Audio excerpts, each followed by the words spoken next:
Setelah pemakaman suamiku, putraku mengantarku ke sebuah jalan terpencil dan berkata, "Ibu, turun di sini aja. Rumah dan usaha itu sekarang milikku." Aku berdiri di tepi jalan berdebu, menggenggam tas, sementara ia pergi tanpa menoleh, tanpa HP, tanpa uang. Dan saat itulah aku sadar aku tidak sendirian. Aku bebas, tapi dia tidak tahu apa yang telah kulakukan sebelum ayahnya meninggal. Sebelum mulai, jangan lupa untuk menekan tombol like dan subscribe. Ikuti ceritaku sampai akhir dan komen dari mana kota tempat sahabat menonton agar aku bisa tahu sejauh mana ceritaku telah sampai. Terima kasih yang sudah like dan subscribe. Semoga selalu diberikan kesehatan dan umur yang panjang. Amin. Namaku Sari Wijayanti. Dulu aku lahir sebagai Sari Kusuma, tapi menjadi Sari Wijayanti ketika menikah dengan Budi pada tahun 1981. Sejak saat itu sampai 3 minggu lalu, aku selalu menjadi istri Budi, sahabatku, mitra kerjaku, dan ayah dari 2 anak kami. Sekarang aku duduk di beranda rumah kayu kami di pinggiran kota kecil Ngadirejo, Jawa Tengah sendirian. Usia sudah 68. Tangan mulai kaku dimakan rematik. Tapi masih ingat betul bagaimana menguleni adonan roti sobek yang dulu selalu diminta anak laki-lakiku. Raka. Setiap minggu pagi masih ingat bagaimana rambut panjang Lestari anak perempuanku terasa di jemariku saat aku mengepanginya sebelum ia berangkat sekolah dasar. Aku menceritakan ini agar kau mengerti. Sebelum semua runtuh, aku hanyalah seorang ibu yang percaya telah membesarkan anak-anak yang baik. Budi adalah orang yang tenang, pekerja keras, dan cinta tanah. Dia membangun usaha kebun jeruk dari nol. Hanya 15 hektar lahan tidur warisan kakeknya menjadi kebun jeruk Wijayanti yang terkenal di seluruh kabupaten sebagai penghasil jeruk organik terbaik. Kanker pankreas merenggutnya dalam waktu 14 bulan. Penyakit itu seperti algojo yang tak bersuara, memberi sedikit waktu untuk menata urusan. Tapi tak cukup waktu untuk benar-benar hidup dengan kesadaran bahwa ajal sedang menghitung mundur. Kami merahasiakan penyakitnya di awal. Hanya kami berdua yang tahu. Raka sama Lestari lagi sibuk. "Biar mereka hidup dulu tanpa beban ini," kata Budi suatu malam. Matanya menatap langit-langit kamar. Suara lirih karena morfin yang sudah mulai mengaburkan kata-katanya. Aku mengangguk, aku mencintainya, jadi aku mengikuti kemauannya. Tapi jauh di dalam hati aku tahu anak-anak kami seperti apa. Aku tahu bahwa ketika mereka akhirnya datang ke rumah kami, rumah yang mereka tinggalkan sejak lulus SMA, mereka tidak akan datang membawa kehangatan. Mereka akan datang membawa pertanyaan. Dan aku benar. Saat Raka pulang dari Jakarta dengan jas mahal dan aroma parfum luar negeri, kalimat pertamanya di meja makan bukanlah "Ibu kuat ya. Tapi Bu, sudah mikir mau diapakan tanah sama kebun ini?" Budi tidur di kamar atas waktu itu. Aku menatap anakku, mencoba mencari jejak bocah yang dulu berlari-lari di antara pohon jeruk bersama ayahnya. Tapi yang duduk di hadapanku hanyalah seorang pria yang pandangan matanya penuh hitungan dan angka. 3 hari kemudian, Lestari datang dari Bandung. Dia membawa 6 koper dan aroma parfum mahal yang menguar sampai ke dapur. 5 usahanya di bidang kesehatan alami gagal dalam 8 tahun. Tapi setiap kali Budi selalu mengulurkan bantuan uang. Kali ini dia datang dengan wajah penuh air mata saat memeluk ayahnya. Dia bahkan tidur di sisi ranjang Budi malam sebelum suamiku meninggal. Karena itu aku tak pernah menduga apa yang akan ia lakukan setelah pemakaman. Pemakaman itu kecil seperti yang Budi mau. Ia dimakamkan di atas bukit kecil yang menghadap ke kebun jeruk kami. Bunga-bunga mulai mekar di sana. Aku berdiri di antara kedua anakku saat jenazah suamiku diturunkan ke liang lahat. Raka merangkul bahuku tapi kaku. Lestari menangis keras sambil mengelap air mata dengan sapu tangan bermonogram yang belum pernah kulihat. Pemuka agama desa berkata, beliau sekarang sudah damai. Dan aku bertanya-tanya, apakah itu benar atau hanya kalimat yang diucapkan orang saat kematian yang panjang dan menyakitkan? Yang paling kuingat dari hari itu adalah heningnya rumah setelah semua orang pulang. Hening yang menusuk sampai ke tulang. Orang-orang datang mengantar tumpeng, ketupat, kue lapis, dan cerita tentang kebaikan Budi. Tak ada yang menyebut tentang bagaimana ia membangun semua ini dari nol sambil membesarkan 2 anak yang ternyata tak mewarisi nilainya. Malam itu aku membuat kamar tamu untuk mereka. Besok kita bisa mulai beres-beres barang Bapak, Kat. Tapi Raka menaruh gelas kopinya di meja dengan sikap hati-hati yang justru membuatku waspada. "Bu, aku sama Lestari sudah ngobrol. Kita pikir sebaiknya urusan warisan dibereskan cepat. Kita berdua juga harus balik kerja." Aku memandangnya lama. Baru saat itulah aku sadar hari-hari terakhir bersama Budi bukanlah satu-satunya perpisahan yang harus kuhadapi. Ada perpisahan lain yang akan jauh lebih pahit. Aku mengira setelah pemakaman, Yang tersisa hanyalah waktu untuk mengenang. Rupanya aku salah besar. Pagi itu Raka sudah duduk di meja makan dengan laptop terbuka seperti akan memimpin rapat. Lestari duduk di sebelahnya, matanya sibuk menatap layar ponsel. Apa maksudmu urusan warisan dibereskan cepat? Tanyaku. Raka menatap layar laptop lalu menatapku. Bapak sempat bicara sama aku tahun lalu. Dia khawatir ibu nggak sanggup urus kebun sendirian. Usaha ini butuh investasi baru, modernisasi. Rumah ini juga terlalu besar buat ibu. Aku tertawa pendek tapi getir. Aku sudah ikut mengurus kebun ini selama 40 tahun. Raka Lestari menatapku dengan senyum manis yang sudah sering dipakai untuk menjual vitamin mahalnya ke ibu-ibu komplek di Bandung. Kami cuma mikir masa depan ibu. Kalau di perumahan lansia kan ada teman. Kegiatan aku punya teman. Aku punya kegiatan. Potongku. Suaraku terdengar asing di telingaku sendiri. Tenang tapi dingin. Raka menutup laptop sebentar lalu mengeluarkan sebuah map. Oh, ini wasiatnya. Bapak sudah tanda tangan. Kebun dan rumah jadi milik aku sama Lestari. Kami akan pastikan ibu tetap dapat uang bulanan. Tapi pengelolaan harus kami ambil alih. Map itu kutarik mendekat. Kertas di dalamnya bukan di atas kop surat pengacara keluarga kami, Pak Surya, melainkan kertas biasa. Dan tanda tangan Budi terlalu rapi untuk tangan yang sudah gemetar karena morfin selama berbulan-bulan. Kalian suruh Bapak tanda tangan waktu dia sudah setengah sadar. Ya, tanyaku pelan. Bapak masih sadar waktu itu. Raka membalas cepat. Tapi matanya tak menatapku. Dan beliau setuju ada developer yang mau beli tanah ini. Harganya 7 miliar. Bu, kita semua bisa mulai hidup baru. Hidup baru? Ulangku. Kalian pikir kehidupan yang Bapak bangun ini basi hanya karena tidak mendatangkan uang instan? Lestari menyilangkan tangan. Bu, ini kesempatan hidup di desa itu capek. Nggak ada yang mau nerusin kebun kalau ibu nggak mau serahkan. Kami cuma mau yang terbaik. Kebun ini bukan cuma pohon jeruk, kataku. Suaraku semakin tegas. Ini adalah kerja keras Bapak dan Ibu. Ini adalah janji kita untuk menjaga tanah ini. Untuk menolak dijual ke supermarket besar yang menekan petani kecil. Ini adalah tempat kita membagi hasil panen ke panti asuhan setiap tahun. Raka menghela napas. Nada suaranya seperti sedang bicara pada anak kecil. Bu, tolong realistis. Ibu tinggal bilang iya dan semua beres. Lagi pula dihukum ini semua atas nama Bapak. Ngadirejo bukan daerah harta bersama. Kami berhak penuh. Saat itu aku tahu ini bukan rencana yang muncul setelah Budi sakit. Ini sudah mereka siapkan lama. Aku berdiri, mencoba menahan getaran di kakiku. Kita bicarakan besok. Aku mau tidur. Tapi aku tahu besok tidak akan ada pembicaraan. Malam itu aku tidak tidur. Aku hanya menatap langit-langit kamar. Mendengar lantai kayu rumah kami berderit, dan merasakan sesuatu berubah di dalam diriku. Sesuatu yang sudah lama terkubur. Kemarahan yang liar. Seperti saat aku dulu mengusir biawak yang hendak memangsa ayam-ayam kami. Pagi berikutnya ketika aku turun, mereka sudah menungguku dengan koper kecil di samping kursi. Kami sudah siapin baju dan obat ibu, kata Lestari dengan senyum tipis. Hari ini kita mau ajak ibu lihat panti lansia Melatih Indah. Bagus sekali tempatnya, Bu. Aku nggak mau ke panti lansia, jawabku. Menuang kopi ke cangkir, Raka melirik jam tangannya. Bu, jangan mempersulit. Surat jual beli sudah hampir selesai. Minggu depan kita tanda tangan dengan developer. Ibu nggak bisa tinggal di sini lagi. Aku menatap anakku lama-lama mencari wajah Budi di situ. Tapi yang kulihat hanya orang asing. Aku mau ambil obatku di kamar. Kakakku pelan dan mau ambil beberapa foto. Mereka mengangguk lega. Aku naik ke kamar. Tapi yang kuambil bukan hanya obat. Dari kotak obat di lemari kamar mandi, aku keluarkan paspor dan akta kelahiran yang kusimpan di kompartemen rahasia, tempat yang Budi buat puluhan tahun lalu. Dari lemari pakaian, di balik tumpukan kemeja flanel Budi yang masih wangi dirinya, aku keluarkan kotak tahan api berisi satu dokumen yang mereka tak tahu. Sertifikat asli 5 hektar tanah dibeli sebelum aku menikah. Tanah itu adalah bagian paling subur dari kebun ini, lengkap dengan sumber air. Tanah itu, kunci yang akan mengubah segalanya. Ketika aku turun, tas tanganku lebih berat, tapi hatiku justru terasa lebih ringan. Raka membuka pintu mobil. Ayo, Bu. Aku masuk, duduk di kursi belakang, dan membiarkan mereka mengira aku sudah menyerah. Tapi dalam hati, aku sudah mulai menghitung langkah berikutnya. Mobil yang Raka sewa itu mengilap hitam.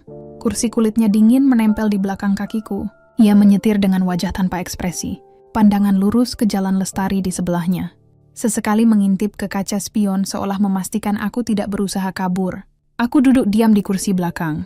Melihat rumah kami perlahan menghilang di kaca jendela. Pohon-pohon jeruk yang sedang berbunga, gudang tua tempat Budi menyortir hasil panen, dan cerobong batu yang dia perbaiki sendiri bertahun-tahun lalu, semua semakin mengecil sampai hanya menjadi titik di kejauhan. Kami melewati jalan utama Ngadire Rejo. Melewati pasar tempat aku biasa membeli sayur setiap pagi. Melewati SD tempat Lestari dulu berbaris di halaman sambil melambai padaku. Semua terasa seperti kenangan yang sengaja mereka bawa menjauh, tapi anehnya bukannya mengarah ke kota besar seperti Semarang atau Solo. Raka membelokkan mobilnya ke jalan kecil yang menuju ke wilayah persawahan dan hutan karet. Jalannya sepi. Hanya ada beberapa truk tebu lewat. 20 menit kemudian, ia meminggirkan mobil di bahu jalan. Mesin masih menyala, tapi ia memutar tubuhnya menghadapku. "Di sini tempatnya, Bu," katanya datar. Aku menatapnya bingung. "Tempat apa?" Raka menatapku lama. "Bu, kita harus jujur sama diri sendiri. Kalau ibu tetap di rumah itu, ibu akan menghalangi semua rencana. Ibu akan ribut soal kebun. Soal wasiat, soal developer, ini cara paling bersih. Ibu bawa obat, bawa baju. 5 km ke depan ada pom bensin." Telepon salah satu teman ibu. Butuh beberapa detik untuk mencerna kata-katanya. "Kamu mau menurunkan ibu di sini?" Tanyaku pelan. Lestari menoleh. Wajahnya pucat. "Raka, ini apa-apaan? Kita cuma mau bawa ibu ke panti. Kamu mau dia nanti lapor polisi, mau dia ribut di surat kabar?" bentak Raka. "Begini lebih gampang." Aku memandang mereka bergantian. Lestari menggigit bibir tapi tidak menolak. "Maaf, Bu," katanya lirih. "Aku butuh uangnya. Aku banyak hutang." Saat itu semua rasa ragu yang tersisa di hatiku mati. Aku membuka pintu, membawa tas dan koper kecil yang mereka siapkan. Angin sore menyentuh wajahku, bercampur aroma tanah basah. Aku berdiri di pinggir jalan, melihat mobil itu melaju pergi tanpa menoleh. Lestari masih menoleh sebentar lewat kaca belakang. Matanya kosong, lalu mereka hilang di tikungan. Tak ada ponsel di tasku. Mereka pikir aku hanya membawa obat dan pakaian, tapi mereka tidak tahu aku juga membawa paspor, akta kelahiran, dan sertifikat tanah yang akan memutarbalikkan semua rencana mereka. Dan saat aku berdiri di tepi jalan sepi itu, aku sadar aku tidak sendirian. Aku bebas. Bebas dari pura-pura bahwa dua orang ini layak dicintai hanya karena mereka anakku. Bebas dari beban menjadi ibu yang selalu memaafkan.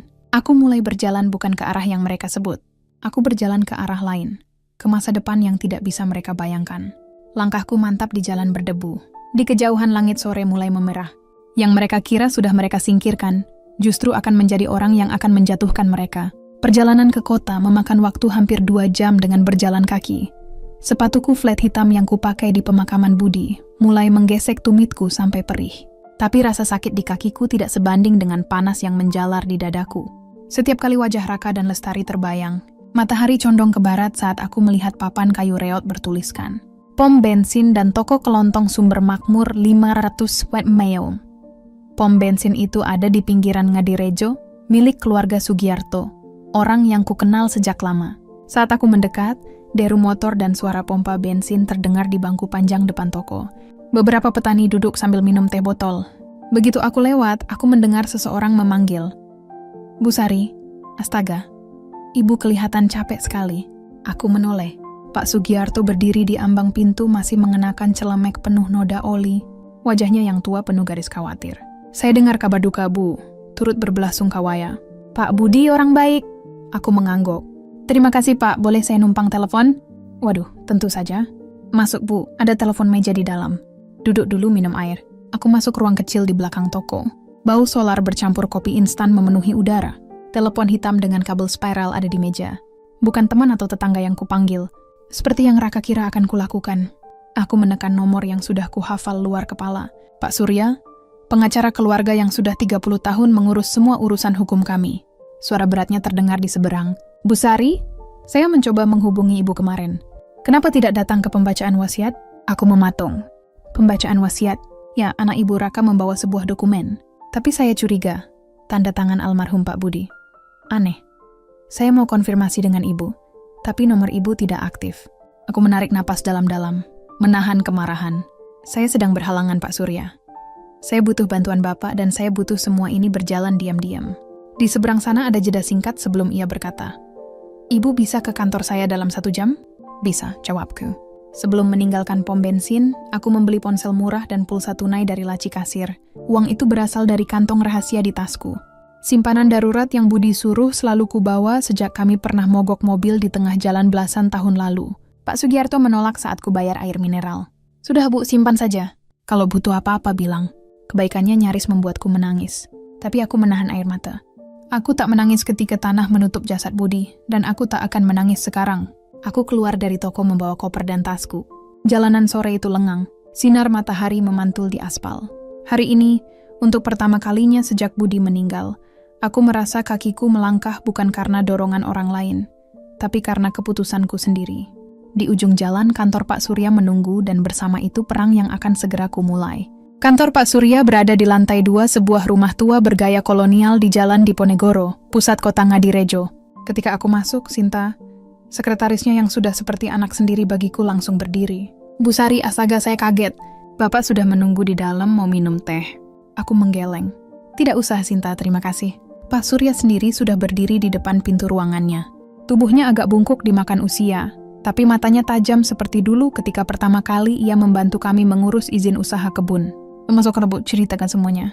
Kami duduk bukan di seberang meja, tapi di kursi tamu yang empuk. Itu kebiasaan Budi setiap kali ingin membicarakan sesuatu yang penting, tapi bersifat pribadi. Dan aku tahu pembicaraan ini akan menjadi salah satu yang terpenting dalam hidupku. Kukisahkan semuanya dari pembicaraan di meja makan sehari setelah pemakaman. Dokumen yang mereka sodorkan sampai saat mereka menurunkanku di pinggir jalan. Pak Surya mendengarkan tanpa memotong, hanya sesekali mengangguk. Apa yang mereka bawa ke pembacaan wasiat itu jelas, bukan wasiat yang saya buat bersama almarhum setahun lalu, katanya akhirnya. Tanda tangan Pak Budi di situ terlalu mulus untuk tangan beliau waktu itu. Bu Sari, ini pemalsuan. Aku membuka tas, mengeluarkan kotak tahan api kecil, lalu sertifikat tanah 5 hektar yang disimpan atas namaku sendiri. Mereka tidak tahu tentang ini. Budi membeli tanah ini sebelum kami menikah, lalu memasukkannya ke namaku. Di sini ada sumber air yang jadi kebun. Tanpa tanah ini, developer tidak bisa apa-apa. Pak Surya memeriksa dokumen itu dengan hati-hati. Bibirnya menyunggingkan senyum tipis. Sangat pintar. Bapak almarhum memang jauh berpikir ke depan. Sekarang tanah ini akan jadi senjata pertama kita, kataku. Kami mulai membuat rencana. Langkah pertama, membekukan semua rekening usaha kebun jeruk Wijayanti. Pak Surya akan mengajukan permohonan pembekuan ke bank atas dasar adanya indikasi penipuan dan peralihan kepemilikan yang tidak sah. Langkah kedua, mengajukan penundaan proses jual beli ke pengadilan negeri dengan alasan adanya sengketa waris dan dugaan pemalsuan dokumen. Langkah ketiga, mengaktifkan jaringan orang-orang yang selama ini mengenal dan menghormati Budi. Ku tahu siapa yang harus kuhubungi, kepala koperasi tani, pejabat dinas pertanian, bahkan wartawan lokal yang pernah menulis tentang keberhasilan kami mempertahankan kebun dari hama besar 5 tahun lalu. Malam itu di kamar Mungil Amanjiwo, penginapan milik sepupu Pak Surya yang beliau siapkan untukku sementara. Aku membuat 7 panggilan telepon. Pertama, ke Pak Harun, Kepala Cabang Bank Nusantara, tempat kami menyimpan semua tabungan dan rekening usaha. Kedua, ke Pak Darman, penyuluh pertanian yang sudah 15 tahun membantu kami mengelola kebun. Ketiga, ke Rini, jurnalis Ngadirejo Pos yang juga sepupu jauh Budi. Setiap panggilan terasa seperti menganyam satu helai benang dalam jaring yang sedang kuat. Di luar jendela penginapan, langit kota kecil itu tenang. Orang-orang tidur tanpa tahu bahwa mulai malam ini, Sari Wijayanti yang selalu mengalah sudah tiada. Yang ada hanyalah Sari yang siap berperang. Pagi berikutnya, aku sudah duduk di ruang tamu kantor Pak Surya sebelum jam. Di tanganku ada secarik kertas penuh coretan rencana yang kubuat semalaman. Di antaranya daftar kontak yang siap membantuku. Pak Surya masuk sambil membawa 2 map tebal.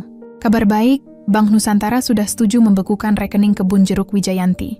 Mereka menunggu proses verifikasi hukum, tapi uang di dalam tidak bisa digerakkan sementara.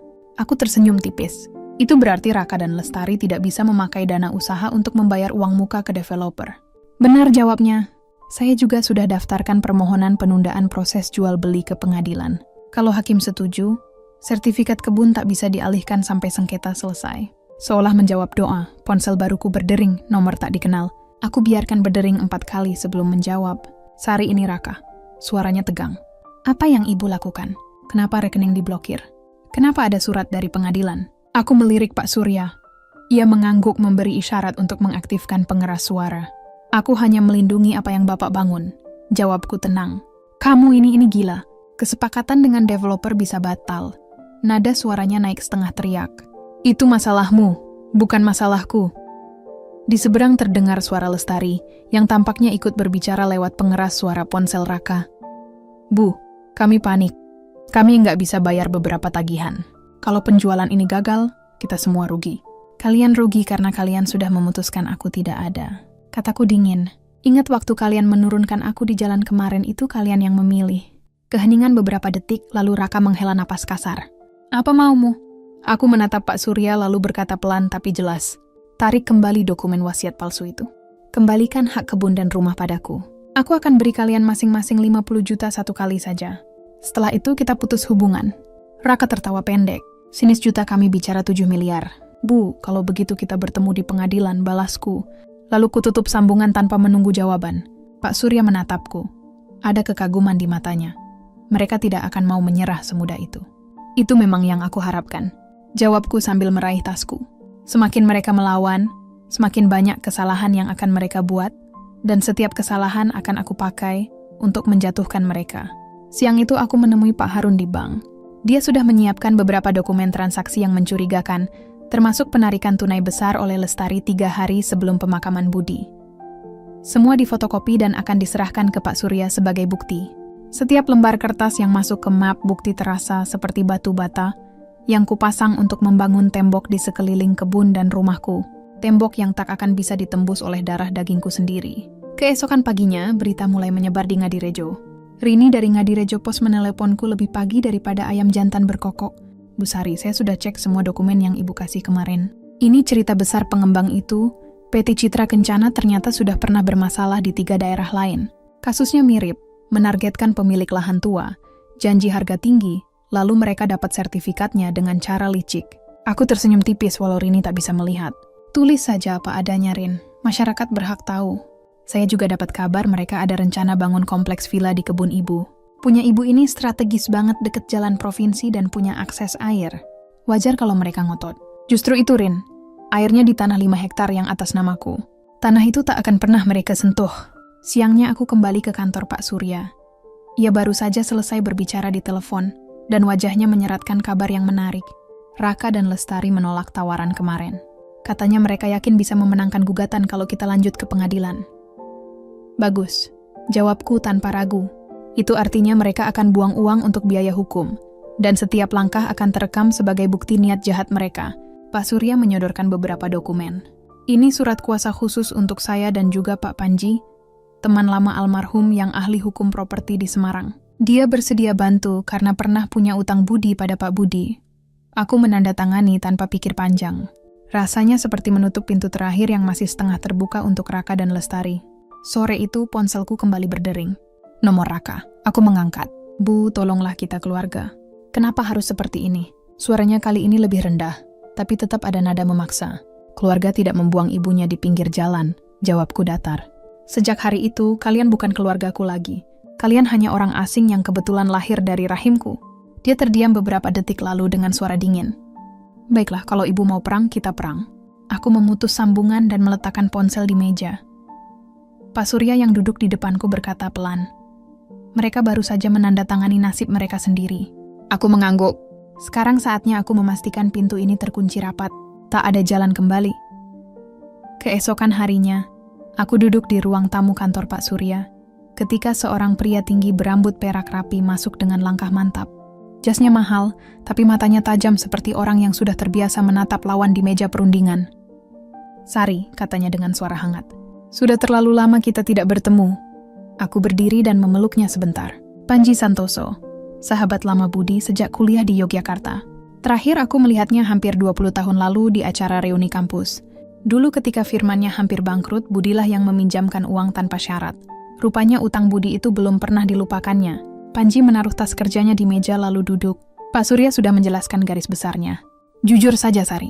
Pengembang PT Citra Kencana ini memang licin. Mereka pintar mencari celah hukum, tapi mereka juga sering meninggalkan jejak. Kami sudah kumpulkan beberapa kasus lama mereka. Ia mengeluarkan berkas foto dan dokumen. Ada proyek mangkrak di Batang, kompleks perumahan yang banjir setiap musim hujan di Wonosobo, dan vila-vila di puncak yang dibangun di tanah bersengketa, semua dengan pola yang sama. Memanfaatkan kelemahan atau ketidaktahuan pemilik lahan. Apa kau yakin bisa memblokir mereka? Tanyaku. Panji tersenyum tipis. Kita bukan cuma blokir, kita bikin mereka mundur dengan ekor di antara kaki. Saya akan daftarkan gugatan ke Pengadilan Tata Usaha Negara soal pelanggaran izin lingkungan, terutama terkait sumber air di tanah 5 hektar yang atas namamu. Tanpa itu, proyek mereka mustahil jalan. Aku mencondongkan badan dan Raka Lestari. Kalau kita bisa buktikan pemalsuan tanda tangan, itu pidana murni. Mereka bisa terancam hukuman penjara. Tapi saya rasa jika mereka merasa terpojok, mereka akan memilih tanda tangan pencabutan klaim. Aku mengangguk pelan. Kalau itu terjadi, syaratnya satu. Mereka harus pergi dari Ngadirejo. Tidak ada tempat untuk mereka di sini. Panji memandangku lama lalu berkata pelan. Kau lebih keras dari yang kukira, Sari. Aku menatap balik. Suaraku datar. Budi tahu.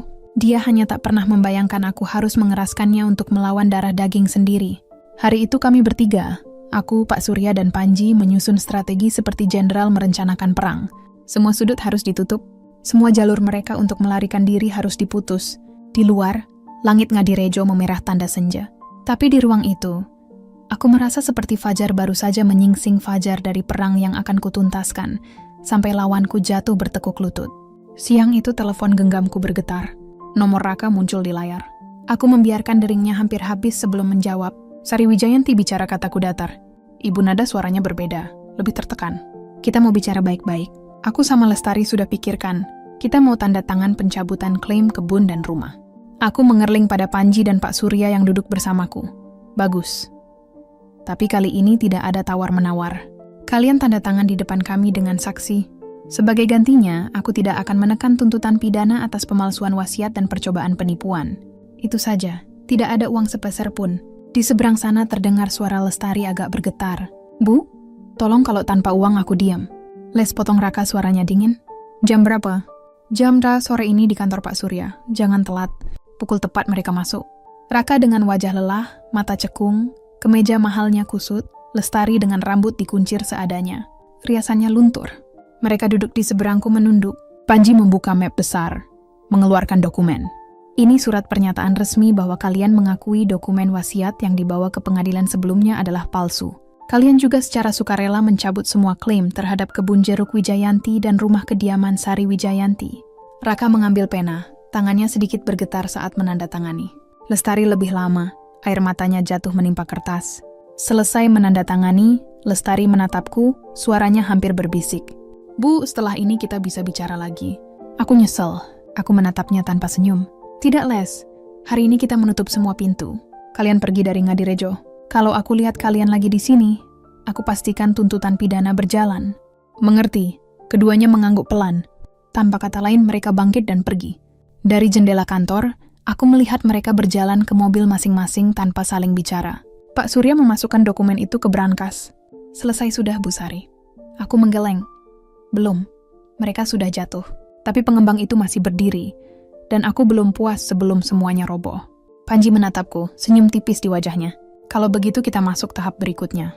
Keesokan paginya, Panji mengantarku kembali ke rumah yang telah kutinggalkan 4 hari lalu. Jalan menuju kebun terasa asing sekaligus akrab. Saat mobilnya berbelok ke gerbang, hatiku berdegup. Rumah kayu bercat putih itu berdiri sama seperti dulu. Hanya saja udara di sekitarnya berbeda. Di halaman depan hanya ada satu mobil. Mobil sewaan Raka. Panji memarkir di belakangnya. Ia menoleh padaku. Mau aku ikut masuk? Aku menggeleng. Bagian ini harus kulakukan sendiri. Begitu masuk, aku langsung merasakan sepi yang aneh, bau kayu. Aroma jeruk dari kebun yang biasanya menenangkan kini bercampur dengan sesuatu yang mengganggu. Bau alkohol dari gelas setengah kosong di meja makan. Aku memanggil pelan. Raka, tidak ada jawaban. Aku naik ke lantai 2. Dari lorong kulihat pintu kamar utama. Kamarku dan Budi terbuka. Lampu menyala. Raka berdiri di dekat jendela, membelakangi pintu, menatap kebun.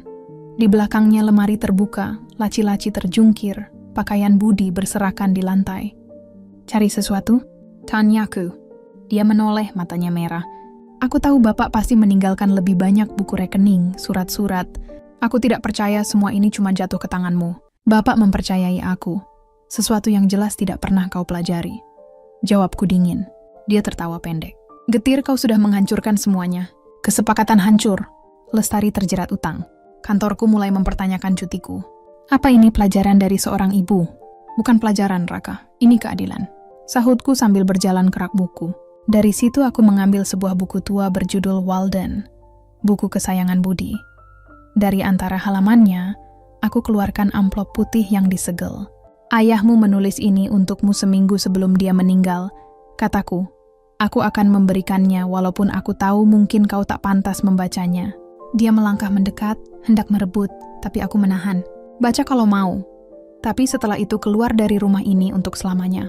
Dia mengambil amplop itu dengan kasar, lalu melewatiku tanpa menatap. Dari jendela kamar, aku melihatnya masuk ke mobil, menyalakan mesin, dan pergi dengan deruk keras. Aku berdiri di kamar yang porak-poranda, lalu perlahan mulai membereskan semuanya.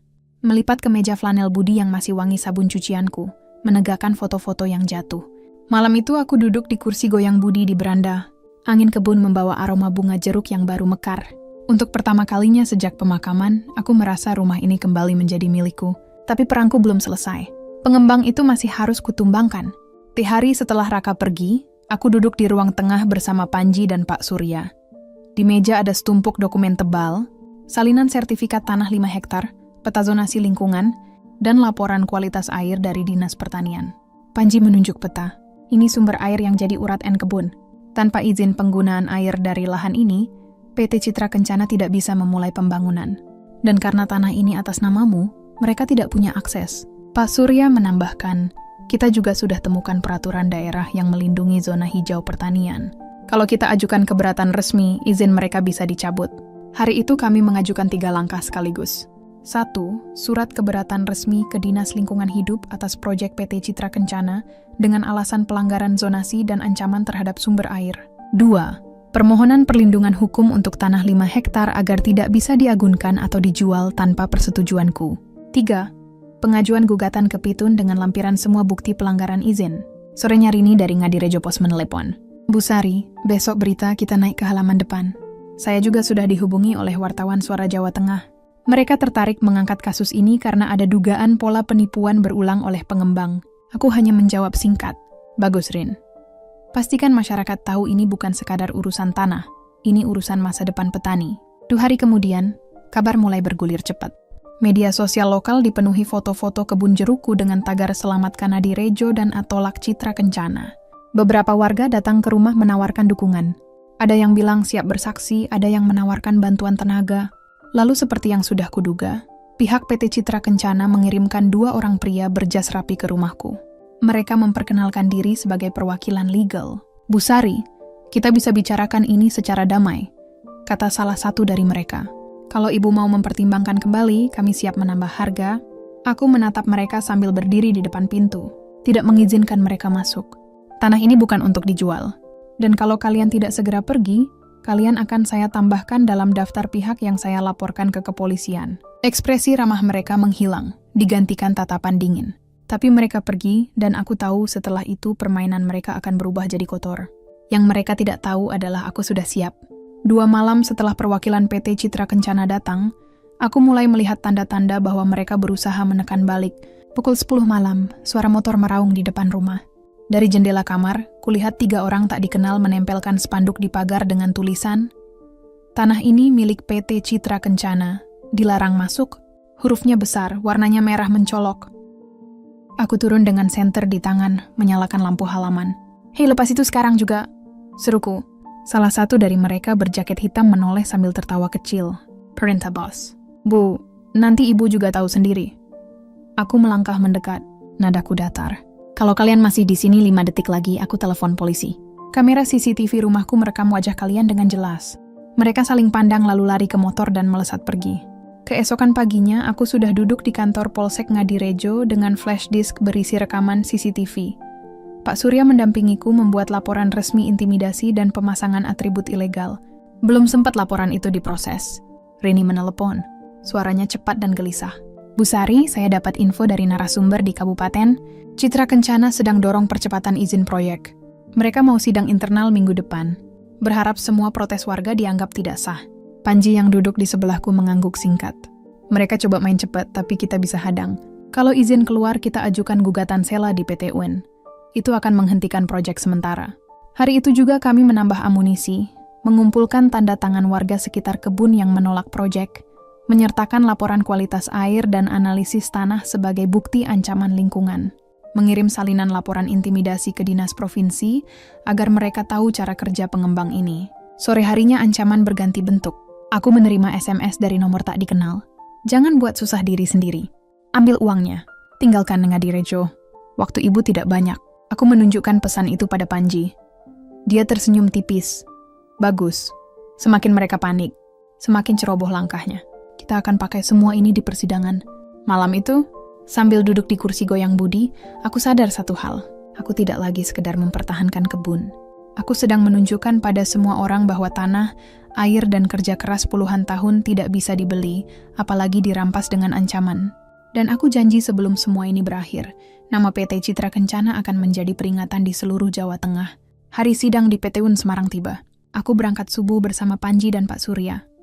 Jalanan masih berkabut ketika mobil melaju keluar dari Ngadirejo. Melewati kebun jeruk yang bunganya bermekaran, aku menatapnya lama dari jendela, mengingatkan diriku mengapa aku ada di sini di gedung pengadilan. Suasana riuh. Beberapa wartawan sudah menunggu, termasuk Rini yang melambaikan tangan dari kejauhan. Aku hanya membalas dengan anggukan singkat. Hari ini bukan untuk bicara ke media, hari ini untuk memukul telak lawan di meja hijau. Sidang dimulai pukul 9 sende. Pengacara PT Citra Kencana masuk dengan jasa, mengilap, wajah percaya diri. Mereka membawa map tebal yang jelas berisi tumpukan dokumen. Panji berdiri sebagai kuasa hukumku. Suaranya tenang namun tegas ketika mulai memaparkan keberatan. Pelanggaran zonasi hijau, ancaman terhadap sumber air di tanah milikku, serta intimidasi terhadap pemilik lahan. Bukti foto spanduk ilegal, rekaman CCTV, dan laporan polisi ditunjukkan satu persatu. Ketika giliran pengacara Citra Kencana bicara, mereka mencoba membalikkan keadaan. Mereka menuduhku menghambat pembangunan daerah dan tidak mau bekerja sama demi kemajuan ekonomi. Hakim seorang pria parubaya dengan sorot mata tajam memotong. Pembangunan daerah tidak bisa dilakukan dengan melanggar aturan dan memalsukan dokumen. Kami ingin bukti izin lingkungan yang sah. Pengacara lawan menyerahkan berkas. Panji segera meminta waktu memeriksa. Aku melihat wajahnya mengeras. Tanda bahwa ada sesuatu yang ia temukan. Ia berdiri kembali. Yang mulia, dokumen izin lingkungan ini cacat hukum. Tanggal penerbitan lebih dulu daripada tanggal survei lingkungan yang menjadi syarat penerbitan izin. Ini bukti bahwa dokumen ini dipalsukan. Ruang sidang bergemuruh. Hakim mengetukkan palu, memerintahkan ketenangan. Pengadilan akan memverifikasi bukti ini. Jika benar, izin proyek akan dibekukan sementara sampai putusan akhir. Aku merasakan napas lega, tapi tidak menampakkannya. Ini baru langkah pertama. Setelah sidang, wartawan mengepung. Panji hanya berkata singkat, "Kami percaya hukum akan memihak pada kebenaran. Tanah ini bukan sekadar aset, tapi bagian dari kehidupan masyarakat Ngadirejo." Saat kembali ke mobil, aku menatap Panji. Kalau izin dibekukan, mereka akan semakin terdesak. Panji mengangguk dan ketika terdesak, mereka akan membuat kesalahan lebih besar. Kita tunggu saja. Butuh waktu kurang dari 2 minggu untuk kesalahan besar itu muncul. Pagi itu, Rini menghubungiku dengan nada suara yang nyaris tak bisa menyembunyikan kegembiraan. "Bu Sari, ini dia berita besar. Saya baru terima salinan resmi dari Kejaksaan. Direkturnya PT Citra Kencana, Adrian Halim, resmi ditetapkan sebagai tersangka kasus pemalsuan dokumen lingkungan. Ada 3 proyek lain yang ikut diusut dan kasus Ngadirejo jadi pemicu semuanya." Aku duduk di meja makan, memegang cangkir teh hangat, membiarkan kabar itu meresap. Jadi permainan mereka selesai. Kalau belum selesai, setidaknya papan catur mereka sudah dibalik, jawab Rini. Tak lama setelah itu, telepon rumah berdering, nomor tak dikenal. Saat kuangkat, suara di seberang terdengar seperti sedang menelan kekalahan. "Bu Sari, ini dari pihak manajemen PT Citra Kencana. Kami menarik seluruh rencana proyek di Ngadirejo. Semua proses hukum kami hentikan. Kami mohon tidak melanjutkan gugatan di PT UN." Aku tersenyum tipis. Kalian bisa tarik proyek kalian, tapi gugatan tetap jalan supaya nama kalian tercatat jelas sebagai peringatan bagi yang lain. Lalu kututup telepon sebelum mereka sempat menjawab. Sore harinya, Pak Surya datang membawa dokumen pencabutan resmi yang mereka kirim ke pengadilan. "Resmi, Bu." Mereka menyerah di beranda rumah. Aku duduk di kursi goyang budi sambil memandang kebun. Angin sore membawa aroma jeruk muda yang mulai berbuah. Rasanya berbeda seperti udara yang baru saja dibersihkan setelah badai panjang. Namun kemenangan ini tidak memberiku euforia. Yang kurasakan hanyalah kelegaan dan keheningan yang dalam. Malam itu aku menerima pesan dari nomor tak tersimpan. "Bu, ini Lestari. Boleh kita bicara? Aku nggak punya siapa-siapa lagi." Tanpa berpikir panjang, aku menghapusnya. Sama seperti 12 pesan sebelumnya yang ia kirim sejak berita skandal Citra Kencana meledak. Raka tak pernah menghubungiku lagi. Dari kabar yang kudengar, ia keluar diam-diam dari kantornya di Jakarta. Reputasinya hancur setelah keterlibatannya di kasus ini tersiar. Di antara suara jangkrik malam Ngadirejo, aku sadar satu hal. Aku sudah menang bukan hanya untukku, tapi untuk Budi, untuk kebun ini. dan untuk semua orang yang percaya bahwa ada hal-hal yang tidak boleh dibeli. 3 bulan setelah kejatuhan PT Citra Kencana, hidup di Ngadirejo kembali tenang. Kebun jeruk kembali berdenyut dengan aktivitas. Pekerja memeriksa pohon. Anak-anak desa berlari di antara barisan tanaman. Aroma manis bunga jeruk mengisi udara. Aku tidak lagi mengurus semua sendiri. Farhan, penyuluh pertanian yang sudah lama membantu kami merekomendasikan putrinya Anggi untuk menjadi manajer baru kebun. Anggi cekatan. Paham metode organik yang Budi ajarkan dan punya ide segar. Dalam sebulan ia sudah merancang program kunjungan edukasi untuk sekolah-sekolah setempat dan merencanakan acara panen raya untuk umum. Dari keuntungan musim ini, aku membentuk beasiswa pertanian Budi Wijayanti, khusus untuk anak muda Ngadirejo yang ingin belajar pertanian berkelanjutan. Nama Budi kembali terpatri bukan hanya di papan pintu kebun, tapi di masa depan anak-anak yang akan menjaga tanah ini. Di malam-malam sunyi, aku duduk di kursi goyang Budi di beranda, memandang siluet pohon jeruk di bawah cahaya bulan. Kadang aku berbicara pelan seperti kalau dia masih di sini. Semua yang kita rencanakan berjalan, but mereka sudah tak bisa menyentuh ini lagi. Kebun ini tetap milik kita. Pesan-pesan dari Lestari masih sesekali datang. Selalu kubaca sekilas, lalu kuhapus. Raka tidak pernah menghubungiku. Aku tidak merasa kehilangan. Kehilangan itu sudah kualami di jalan berdebu hari mereka meninggalkanku. Sekarang aku bukan lagi ibu yang menunggu pintu diketuk anak-anaknya. Aku penjaga warisan, pemilik tanah yang berakar dalam, dan perempuan yang tahu batas hatinya. Angin malam membawa aroma tanah dan bunga. Di kejauhan suara tawa para pekerja yang menyelesaikan hari. Aku menutup mata sejenak, merasakan damai yang lama sekali tidak mampir. Warisan ini akan terus hidup meski tanpa mereka yang dulu kupikir akan menjaganya. Dan aku benar-benar bebas, ya.